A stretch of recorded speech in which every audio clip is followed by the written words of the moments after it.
Welcome back to the Daily Mastermind, everyone. My name is George Wright III. I am your host with your daily dose of inspiration, motivation, and education. And we are joined by a guest today. You're going to be super excited because these are topics, as you know from my background in sales and marketing, that I really love. And so every once in a while, I like to get someone who's got the expertise in these areas. And Luis Baez is one of those individuals. And I tell you, I'm going to give you a quick introduction, but just so that all of you understand a little bit more about Luis. He's a sales strategist and consultant. He's really dedicated his life to helping business owners and employees really build themselves up. And in this whole vein of sales enablement, we'll get his background, about years in the Silicon Valley type startups. You think LinkedIn, Google, Uber, Tesla, but he now teaches business owners how to scale their revenues and have impact selling high ticket offers, as well as just really getting into the sales strategy. So he's the global director of revenue enablement at Deputy, and he's an author, he's a speaker, he's got some amazing courses, but overall, just a very, very skilled individual. So Luis, welcome to the show. Thank you so very much for having me, my friend, and happy Thursday to you. Yeah, it's so great to be able to bring guests on because I always tell people, if you want to learn more and grow more, you've got to be able to grow yourself. And sales is one of those things people sometimes shy away from, but whether they're a professional salesman or not, our listeners are CEOs, high achievers, business owners. It's an area that really is critical to everything. And it does intersect with marketing, operations, finance, and everything else. And so we'll get into a lot about that. But do me a favor, help our listeners just get the backstory on you. Give us kind of like where you came from and what took you down this road so they get a good frame of reference of who you are and what you're all about. Yeah, no, I appreciate the question. The very long story short is that I was born in Puerto Rico, raised in the South Bronx, 10 minutes away from Yankee Stadium. Shout out to my boys. I am someone that grew up in poverty, and I did what I needed to do, worked as hard as I needed to work, asked for as much help as I needed along the way. And I'm the first person in my family to hold a high school diploma, the first Mm. to go off to college, the first to hold a passport, the first to own a business. And I've developed a career in sales after failing at being a doctor and failing at being a lawyer because I really didn't enjoy those paths. I ended up in business, and I built a career beyond my wildest dreams, falling into corporate sales, selling ads, selling software and renewable energy, recruited at companies like LinkedIn, Google, Uber, and Tesla. I've worked as an enterprise sales rep carrying a book of business over 100 million. I've also worked as a sales leader, managing a team of over 100 across a continent. And now I dedicate my time to being that sort of trainer of the next sales Olympian. And I'm always looking to collaborate with businesses that are invested in their people and in their processes, and in facilitating really fluid experiences for their customers. I love that. I love that. You said something I thought was really key behind all those, amazing accomplishments. You said, and a lot of people don't talk about, I failed as a doctor, lawyer, but you also added to that because you didn't enjoy it. And I think Yeah. that's one of the keys to why people are not successful. Yeah. And I think you also brought up a great point, is that you found something you were super successful in, and now you're pivoting into utilizing that skill to help other people and make impact. So I love that. And there's a lot probably we could unpack with the failure and the reason you pivoted into this. But what was was there a big aha moment? I'm just kind of curious, that made you realize sales is something that I'm good at. So, because you've got some success out of it, but doctor, lawyer, sales, like, I mean, that kind of is a big gap there. And I'm just curious, was there a aha moment? Because people that might be doing things right now they don't enjoy, they don't love, um, they want to find something that they're passionate about, like you said, to be able to create impact, and they just don't know, how am I going to know when that's the point, right? Was there a point that you were like, you know what, I'm actually pretty good at this. This could work. I feel like the first aha was actually brought to me. It wasn't something that occurred to me. It was something that was brought to my attention. I had just dropped out of law school after realizing it wasn't for me. That's for the birds, right? And also working as an assistant to a judge, I needed to make a pivot. I'm like, not only am I done with law school, but I'm really just done with this industry. And my best friend at the time was working for the marketing department at WebMD. Mm. And, I'm sitting there over glasses of wine going, I'm lost in the sauce, can't figure out the flavor, don't know what I want to be when I grow up. And she looks at me and she's like, you don't recognize this about yourself because you're like Mr. Introvert, but you have this magnetism when you do show up and when you do light up. People gravitate towards you. They'll listen and hang on to everything that you say.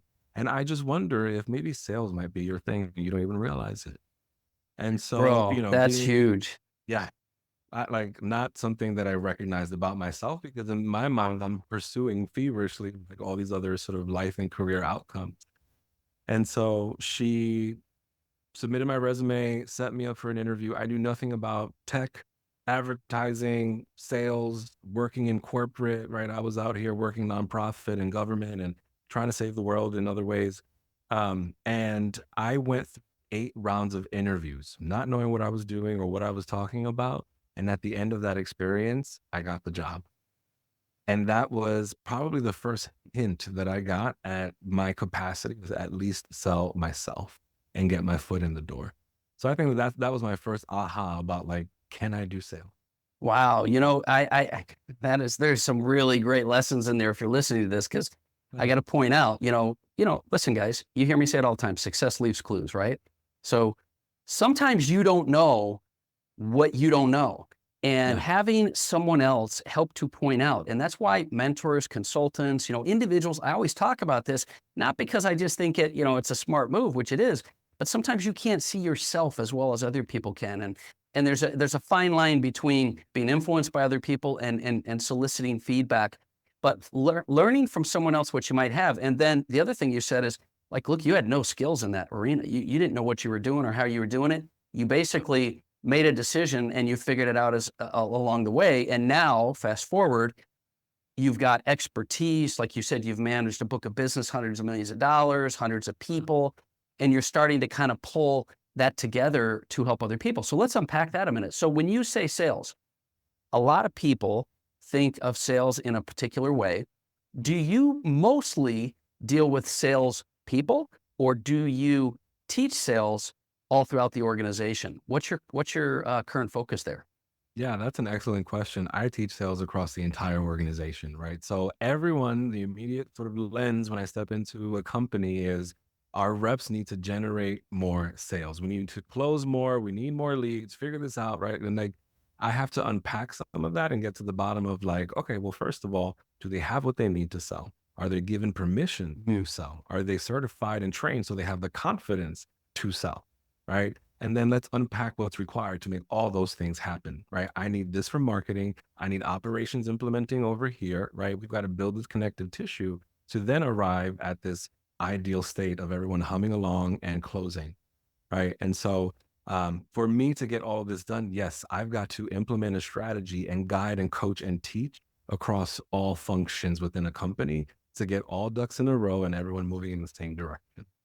I love that, and I think there are probably a lot. I'm guessing most of the people listening to this episode are also either in sales or directly related to sales, or they're business owners. They need to understand sales, and I wish we had a time to really get into a whole bunch of strategies and tactics. But there's a direction I wanted to go that I kind of mentioned to you before, and I think would be very helpful for people that might be listening um, along these lines of sales. Because when it comes to sales, there's the setup, the techniques, the skill development, the training, which is all stuff. By the way, if you're listening to this, we're going to have some links and some resources you can go to. But one of the biggest challenges, and I like to be a problem solver. I know you're a problem solver. One of the biggest challenges people have in sales is burnout Yeah. or stress or hitting roadblocks or, what do you call it? Like you're just in a funk, right? So, and I know that's something that you have some comments and expertise and knowledge in. Let's assume that a lot of people, whether they're business owners, CEOs, or salespeople, hit that. They might be struggling. There's a lot of people right now struggling with burnout or overload or stress or in the funk. What do you say to somebody like that? What are some things, some real specific things we can give people to help them through stuff like that? Yeah, when I'm working with an executive who is on the verge or currently experiencing burnout, the first thing we've got to do is like give that permission to just unplug, right? So the first thing I'm looking for is, can you call out? Can you carve out 3 hours? Like before we start to do the work, there needs to be time intentionally dedicated to doing the work, right? So that's step one. And then step two is, right, like recognizing the symptoms of burnout, right? And I'll go through a checklist like, how's the sleep? How's the appetite? What's going on here? What's going on there, right? We'll do a deeper dive just so that they have a moment to look in the mirror and recognize, like, wait, hold on, like things are misaligned. Things need to be recalibrated and reassessed.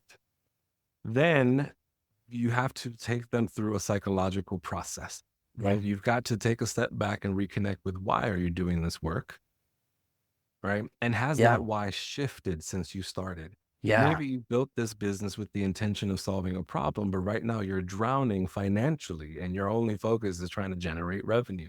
That's a desperation that I'm often up against when I'm working. Hmm. And so we need to really reground ourselves and reground ourselves like around that why. Yeah. Then let's think about where we headed. Like, where do we need to go next? What's the next logical step, right? In order to find you some relief and in order to make some progress and to Yeah. feel a sense of momentum getting you out of this, right?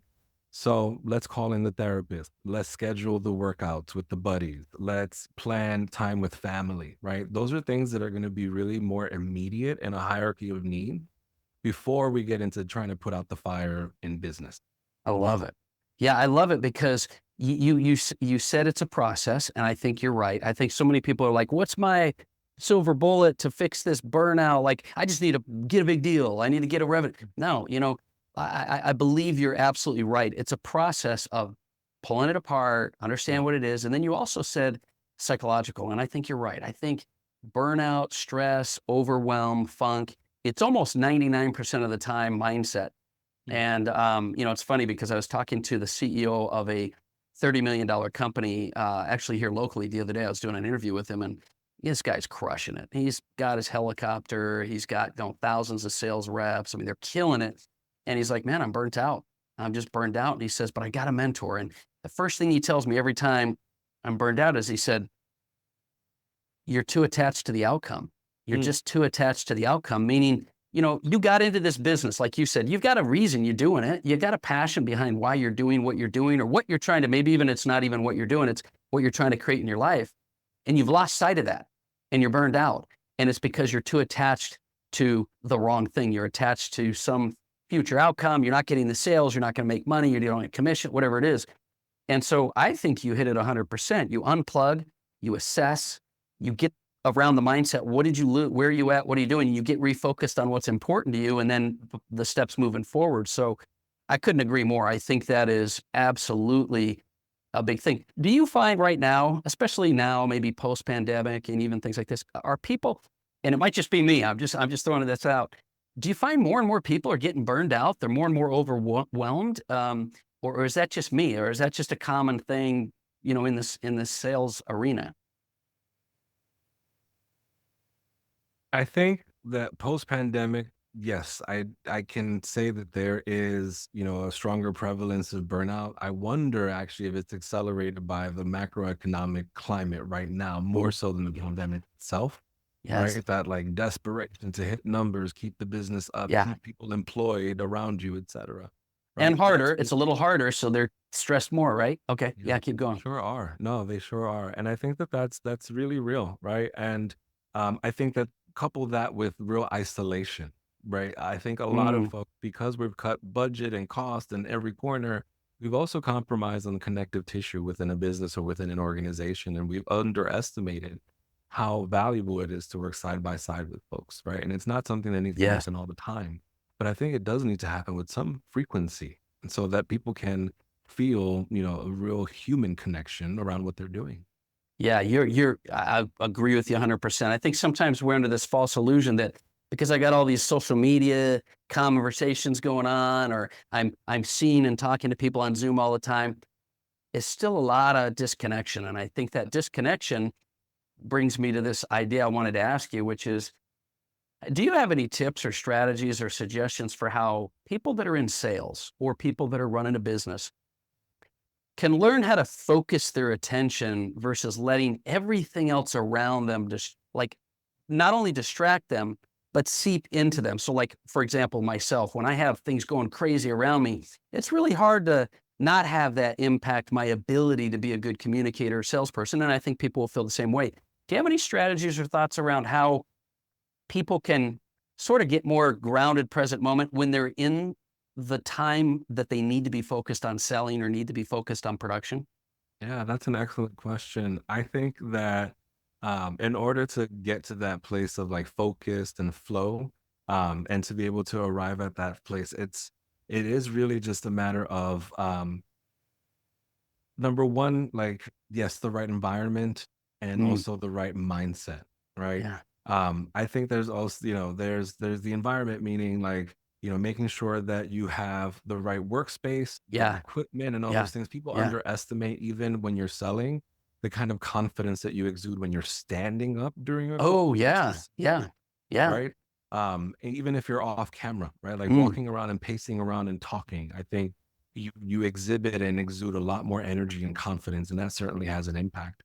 And then to that end, the mindset thing is really important. I don't trust my brain, not one bit, right? I good know point. that things need to be done. I've got ideas. I'm aware of it all, right? It needs to be whiteboarded, calendared, Mm, listed. Numbers need to be crunched and not assumed, right?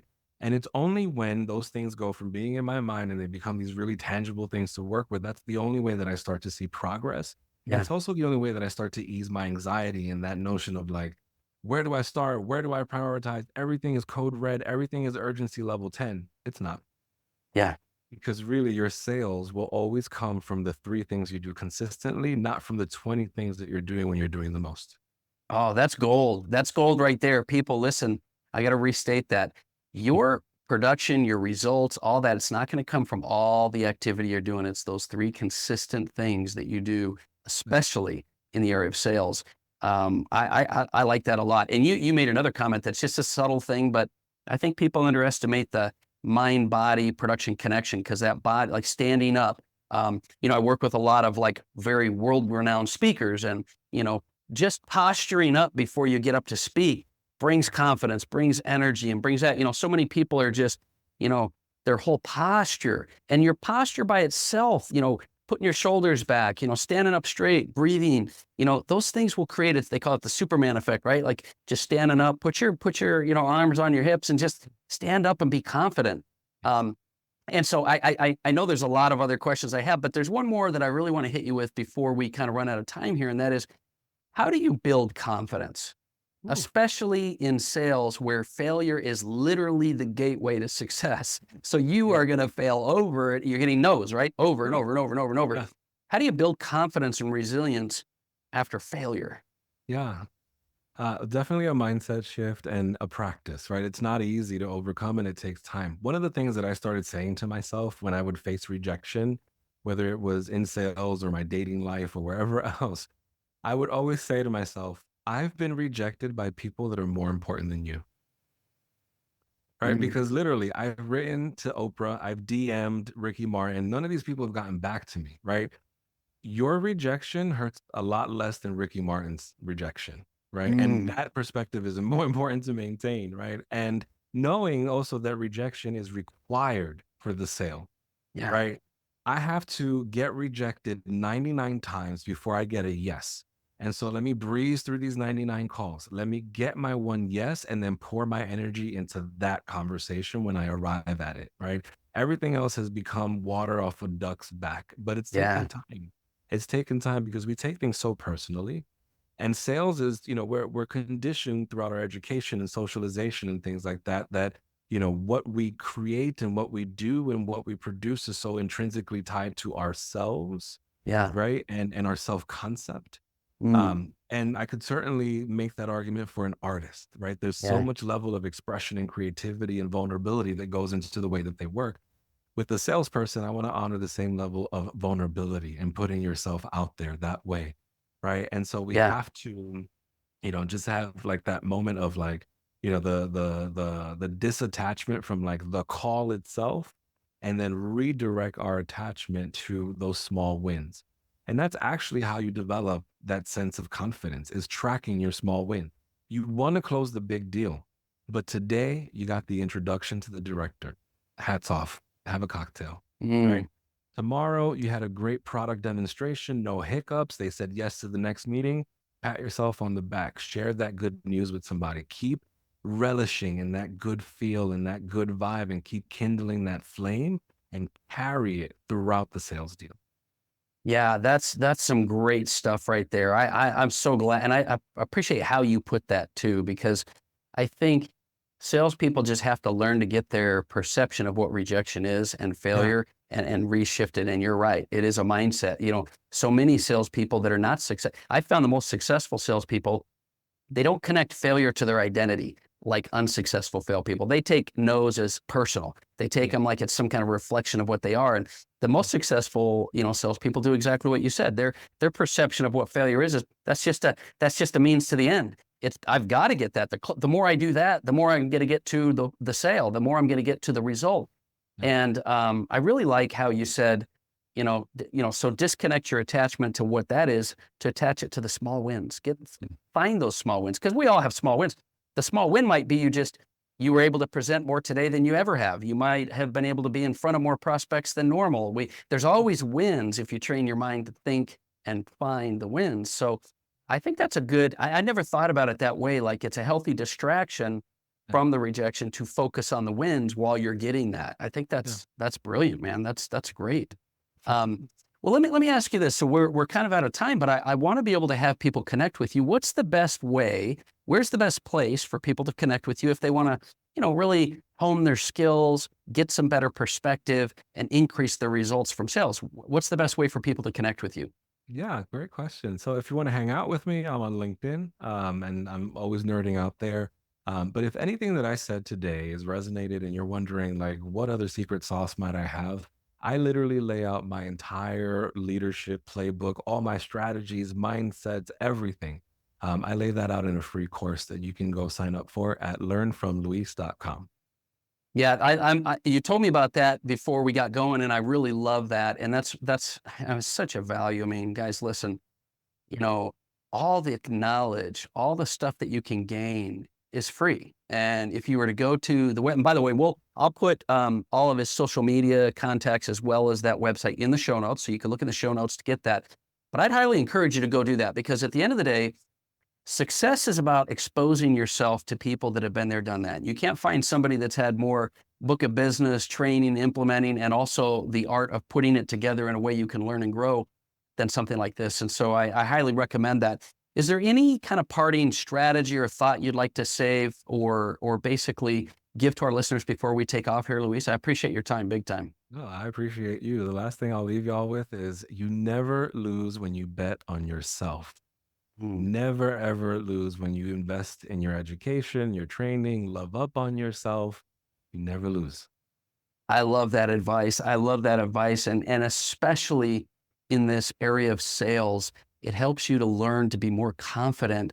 And there's no better way to, basically be confident than betting on yourself. And if you Yeah. get the skills, you're even a better bet. So I like that a lot. So Luis, thank you so much for joining us. And listen, if you're listening to the show, I want you to hit us up on the Daily Mastermind on Facebook, Instagram. You've got all my info. You know where it is. And just remember, if you're looking to make some changes, it's never too late to start living the life that you were meant to live. But you got to do something about it. Take action. Go check out Luis, find out what he's got going on, and hit me up. Let me know if I can do anything for you. Once again, this has been the Daily Mastermind. We'll talk with you tomorrow.